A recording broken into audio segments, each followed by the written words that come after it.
오늘 함께 보실 말씀은 사도행전 3장 12절에서 19절 말씀 가지고 성한 믿음이라는 제목으로 함께 하나님의 말씀 나누고자 합니다. 혹시 힘드세요? 피곤하세요? 네, 힘내세요. 기운 차리세요. 혹시 이 말이 도움이 되시나요? 네.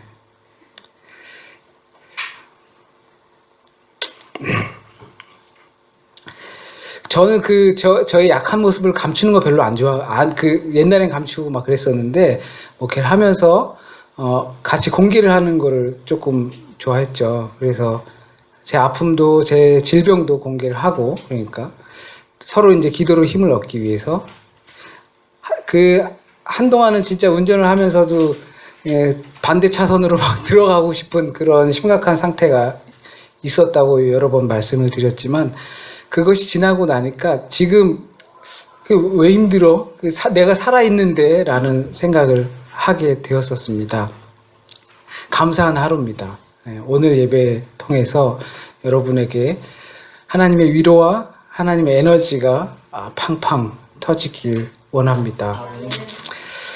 오늘 본문은 베드로와 요한이 성전 미문에서 앉아있는, 그러니까 걷지 못하는 사람들을 고쳐주고 일어나서 뛰게 한 다음에 사건입니다. 그러니까 그 다음에 나오는 내용입니다. 이 사건은 그러니까 초대교회라고 하기도 무색할 정도로 오순절 사건이 있은 후에 처음으로 교회라고 불려지는 그때부터 딱 벌어진 사건입니다. 이 사건 후에 주변 사람들의 반응, 그것을 보고 나타난 그들의 반응과 그 반응을 보고 또 반응하는 베드로의 이야기가 오늘에 담겨져 있습니다. 이 사건을 통해서 베드로는 갑자기 사람들을 향해서 1장 연설을 시작하는 것이 바로 오늘 본문의 첫 부분입니다. 베드로는 그 시작을 열면서 당시 유대인들과 제자들과의 긴장감을 짚고 넘어갑니다. 안 짚고 그래도 될 만한 그런 서로 간의 긴장감을 짚고 넘어갑니다. 그 긴장감의 중심에는 바로 예수 그리스도가 당연히 있지요. 불과 얼마 전 이야기였을 것입니다.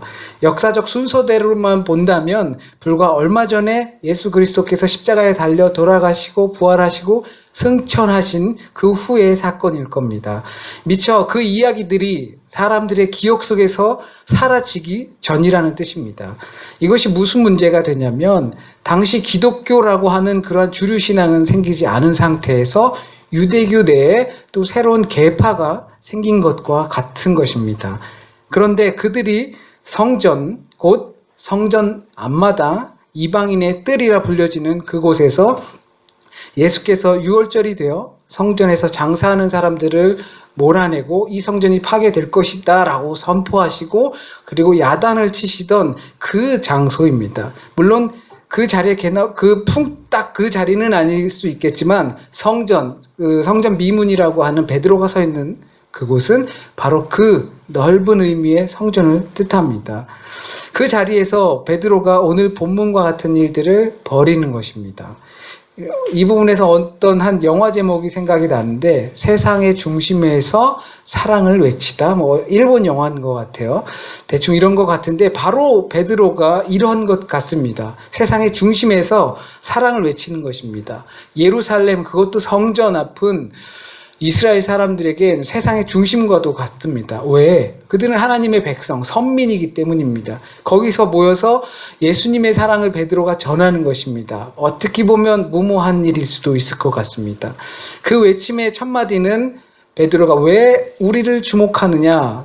앉아서 걷지 못하는 사람을 일으켜서 걷게 해주고 나서 사람들의 반응을 보면서 하는 이야기가 왜 우리를 주목하느냐? 이 놀라운 기적을 보고 사람들은 어떤 생각을 했을까요? 예수가 다시 살아났다고 그러더니 그 영이 제자인 베드로에게 갔나 보구나. 아마도 그 분위기는 베드로가 그런 일을 한 것을 보고서 예수 그리스도의 일, 예수 그리스도께서 죽은 자를 살리고 앉은 뱅이를 일으켜 세우고 했던 일들을 베드로가 하는 것을 보고 추앙을 좋아하고 예수 그리스도의 영이 베드로에게 갔구나 좋아하는 사람들도 있었을 것입니다. 그러나 그 반면 예수가 살아났다는 것이 사실이구나 하면서 싫어했을 사람들도 분명 있을 것입니다. 그 사람은 예수를 죽음으로 몰아넣은 모의한 사람들이 되겠죠. 그들의 생각은 예수 그리스도의 영이 그에게 갔으면 혹시 우리에게 복수를 하지는 않을까, 그렇게 견제를 하는 사람들도 있었을 겁니다. 이러한 사람들의 여러 가지 반응 가운데 베드로의 첫 마디는 우리를 놀랍게 생각하지 마라, 우리를 주목하지 마라 였습니다. 이 일은 우리에게 나온 것이 아니라고 말하면서 이 일은 개인의 권능과 경건으로 발생한 것이 절대 아니라고 말합니다. 다시 말해 베드로의 말은 내가 한 게 아니다, 내 노력은 지금 이 일과는 아무런 상관이 없다고 말합니다.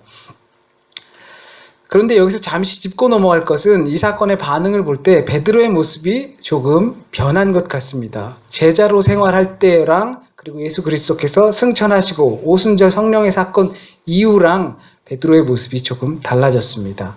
베드로가 우리의 권능과 경건으로 이 사람을 걷게 한 것이 아니라고 말한 것은 과거에 어느 아이의 아버지가 제자들에게 가서 이 아이를 고쳐달라고 했을 때 못 고쳐주니까 예수께 다시 가서 당신의 제자들이 못 고칩니다, 고쳐주세요 라고 했을 때 그 아이를 낫게 했습니다. 그리고 제자들에게 이렇게 말을 했죠. 믿음이 왜 이렇게 없니? 내가 언제까지 너희들이랑 계속 이렇게 함께 할 줄 아니? 라고 꾸짖으셨습니다. 그런데 이제는 제자들이 병을 고치기 시작한 겁니다. 이 말은 곧 제자들에게 믿음이 생겼다라는 말이 되겠죠. 왜 믿음이 없니? 왜 못 고치니? 라는 것은 왜 믿음이 없니? 라는 말일 것이고, 지금 베드로와 요한이 성전 미문에 앉아있는 이 사람을 고쳤을 때는 바로 믿음이 생겼기 때문에 아마 가능할 것입니다. 그런데 이 일 바로 베드로가 한 것 아닐까요? 베드로를 통해서 나타났죠. 베드로가 손을 잡아서 일으켜 세웠지요. 그러니까 베드로가 한 것이 분명 맞습니다.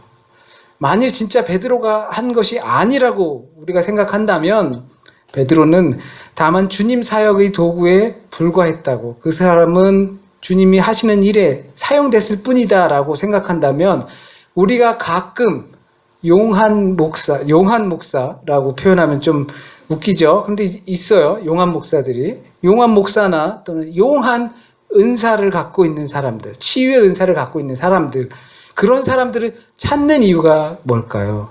이 말은 우리 앞에 우리가 믿기 어려운 일들이 발생했을 때, 특히나 신앙과 관련된 일들이 발생했을 때 우린 하나님을 보기보단 그 사람을 통해서 한 그 사람을 본다는 것입니다. 거기에 사용된 도구들을 본다는 겁니다. 그 용한 사람에게 주목을 한다는 것이죠. 주변에 그런 사람이 있다고 하면 분명히 솔깃해 하실 겁니다. 저도 제 자녀들이 혹시나 건강하지 못해서 그냥 잠깐 감기 걸리고 이런 게 아니라 오랜 병을 앓아야 한다면 내 주변에 그런 사람들이 있다면 솔깃했을 것입니다.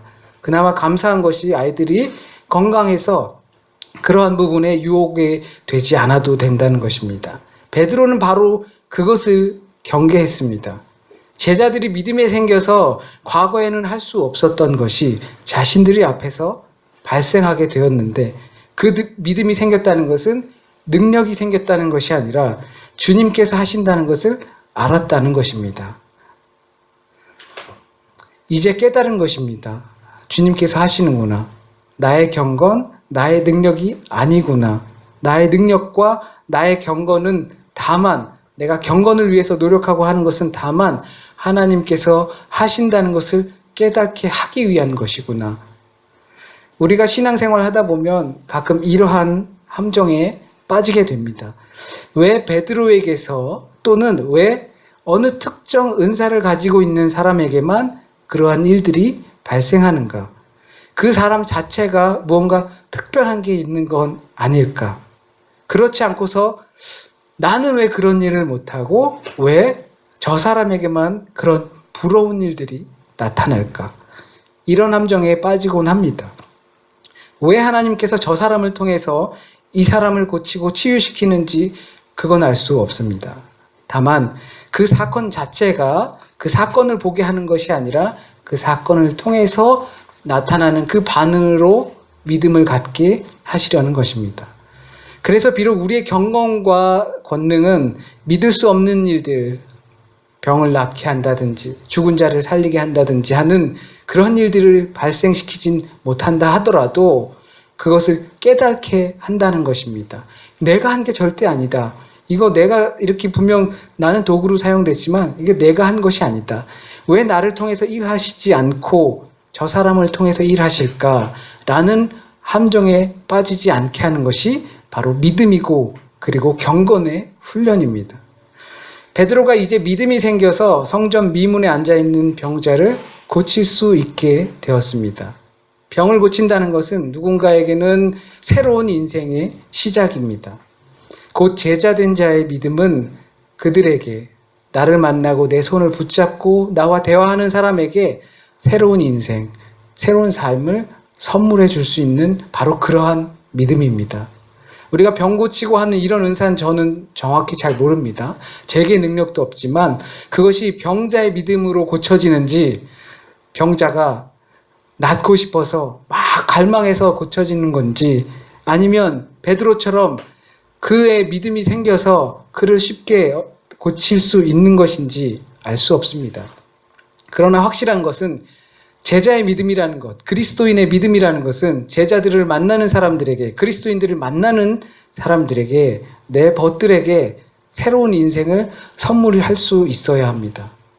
새로운 인생의 길을 열어주는 통로가 되어야 하는 것입니다. 나를 통해서, 예수의 이름을 믿는 나를 통해서 제3자에게 새로운 인생의 길이 열리도록 우리는 그런 통로의 역할을 해야 합니다. 베드로도 그 걷지 못하는 사람에게 금과 은은 내게 없으나 나사렛 예수의 이름으로 일어나 명하노니 일어나 걸어라 라고 했습니다. 베드로에게 믿음이 있으니 죄의 상징에 둘러싸인, 그때는 아프다고 그리고 장애인 이런 건 다 죄의 상징이었습니다. 죄에 둘러싸인 그 병자가 그 자리에서 바로 새로운 인생을 선물 받게 된 것입니다.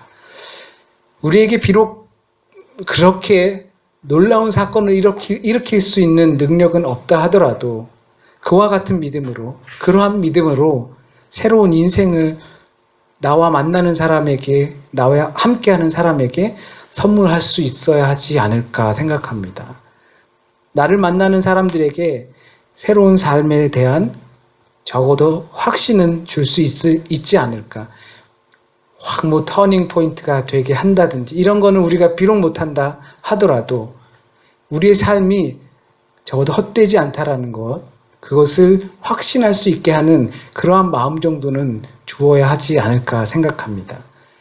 그러려면 그 제자가, 그리스도인이 먼저 그러한 인생의 선물을 받아야겠죠. 내가 믿음이 있고 그 믿음을 통해 나 외에 다른 이에게 새로운 인생을 선물하려면 내가 새로운 인생을 살아야 합니다. 그래서 베드로가 당신이 알고 있는 내가 그 믿음이 증인이 되었고 그 믿음이 나를 성하게 했다고 고백합니다. 여기서 성하게 했다 하는 그 말은 그리스어로 스테레오입니다. 모노라는 말 아시죠? 모노는 하나만, 한 방향만 나오는데 스테레오는 두 방향으로 나오죠. 근데 요즘 서라운드도 있고 막 그렇지만 성하게 한다는 그 믿음이, 예수 그리스도의 부활의 믿음이 나를 성하게 했다라는 것은 나를 강하게, 견고하게 했다. 그러니까 그 전에는 모노였다는 거예요. 외롭고 홀로 서 있고 이것이었지만 그 믿음을 통해서 나는 둘이 되었다. 이게 힘이 되었다라는 것입니다. 그렇기 때문에 강하고 견고하게 될 수 있는 것입니다. 이 말은 의료 행위, 오늘 말씀 전에 보면 사람을 일으켜 세웠죠. 이러한 부분과 연결될 때는 새 생명을 뜻합니다. 새로운 삶을 뜻합니다. 그냥 단순히 강하고 또는 세지고 이런 것이 아니라 새로운 삶, 완전히 바뀌는 삶을 뜻합니다. 저는 제발 우리가 그랬으면 좋겠습니다. 가장 먼저 바라는 것은 내가, 곧 우리 자신이 먼저 이런 하나님의 선물을 받았으면 좋겠습니다. 예수 그리스도를 믿는 믿음으로 우리의 인생이 달라졌으면 좋겠습니다. 환경은 절대 변하지 않을 것입니다.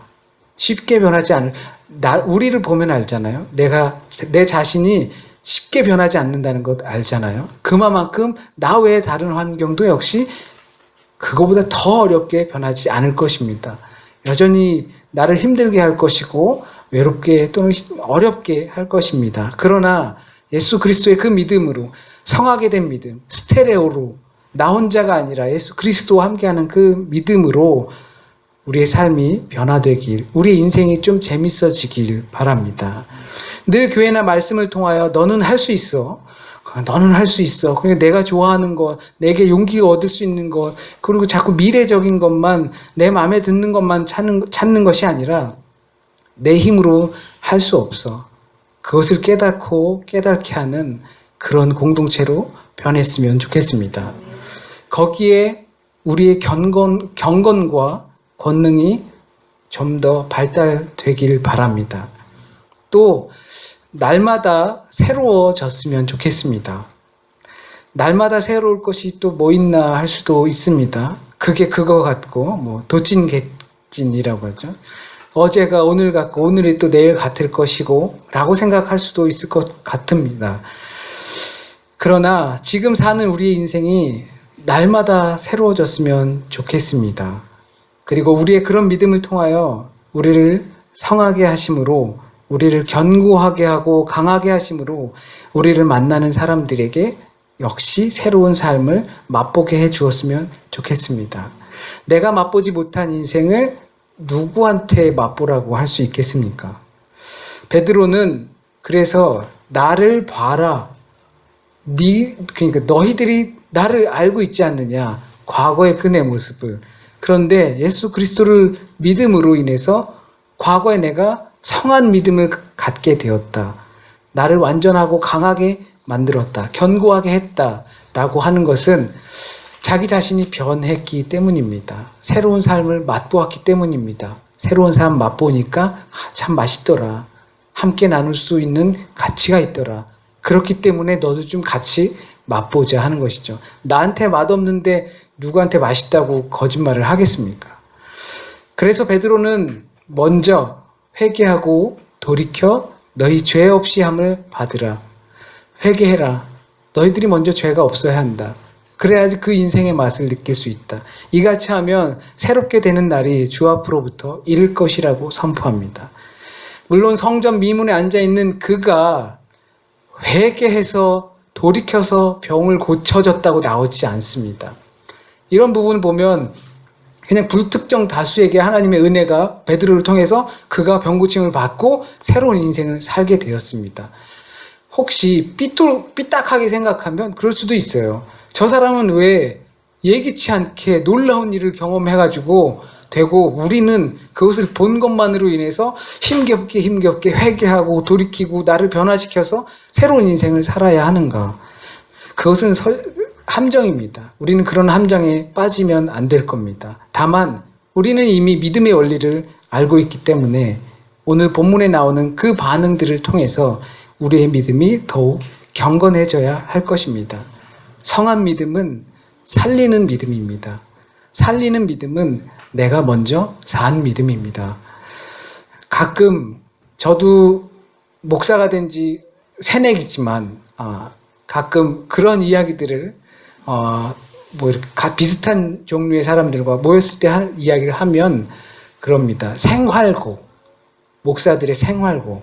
뉴스에서 나왔어요. 목사님의 생활고 때문에 보이스피싱이라는 사기 범죄에 동참을 해서 기껏해야 80만 원 벌자고 조직원이 되었대요.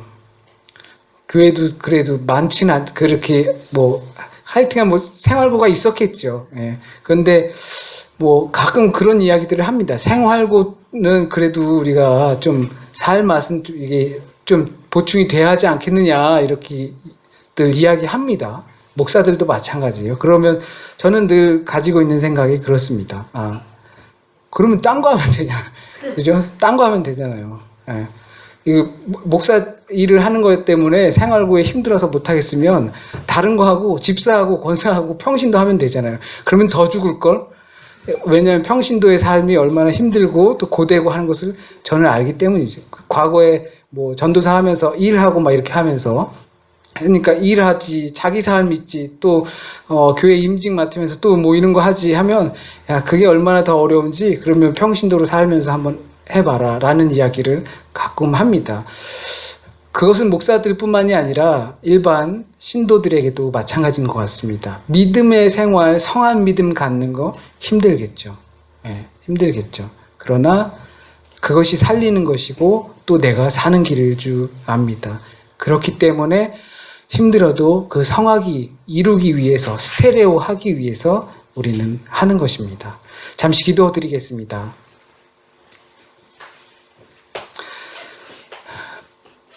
우리 입술로 늘 고백하듯이 사랑과 자비가 넘치시는 하나님, 오늘 이 순간 늘 테이프 틀어놓듯이 자동적으로 나오는 그 말이 아니라 진심으로 사랑이 많으시고 우리에게 베푸시는 자비가 얼마나 큰지를 고백합니다.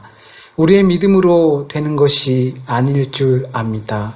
하나님께서 나 또는 우리 각자를 통해서 일하고 싶으시다면 그 어떠한 일이라도 하실 줄 압니다. 우리는 다만 경건의 훈련을 하여서 우리의 믿음의 분량을 더 키워서 주께서 하시는구나라는 것을 깨달아 알게 할 뿐입니다. 그 길로 인도하여 주십시오. 다른 길에 빠지지 않게 하시고 교만하지도 않게 하시고 겸손히 주님의 일을 보게 하시어서 유혹되지도 않고 미혹되지도 않게 하시어서 주님께서 하시는구나. 저 사람을 통해서 주님께서 하시는구나. 또 나를 통해서 부족한 나지만 나를 통해서도 주님께서 하시는구나. 깨닫게 하시어서 우리의 믿음이 성하게 하시고 우리의 그 성한 믿음을 통하여서 새로운 인생을 선물해 줄 수 있는 그곳까지 이르게 주여 인도하여 주시옵소서. 행여 주님 원하시는 그 말씀이 이 시간 잘못 전해진 것이 있다면 주님의 뜻과 합당한 것만 남게 하여 주시고 또 우리 마음속에 남게 하여 주셔서 주의 뜻이 이루어질 수 있도록 인도하여 주시옵소서. 한 주간의 삶을 또 주님께 맡깁니다. 내가 할 수 없는 것들입니다. 내가 할 수 있는 것들 열심히 하고 최선을 다하고 시간을 허비하지 않고 생각을 허튼 데 두지 않고 그러한 것들이지만 우리의 현실에서 나타나게 하는 것은 주님의 능력뿐임을 고백하고 주님께 진심으로 모든 것을 맡깁니다. 하나님 한 주간 함께하여 주셔서 또 기쁜 마음으로 주님 예배 전에 우리의 발걸음을 정말 기쁘고 감사하게 옮길 수 있도록 인도하여 주세요. 모든 말씀 예수님의 이름으로 기도드립니다. 아멘.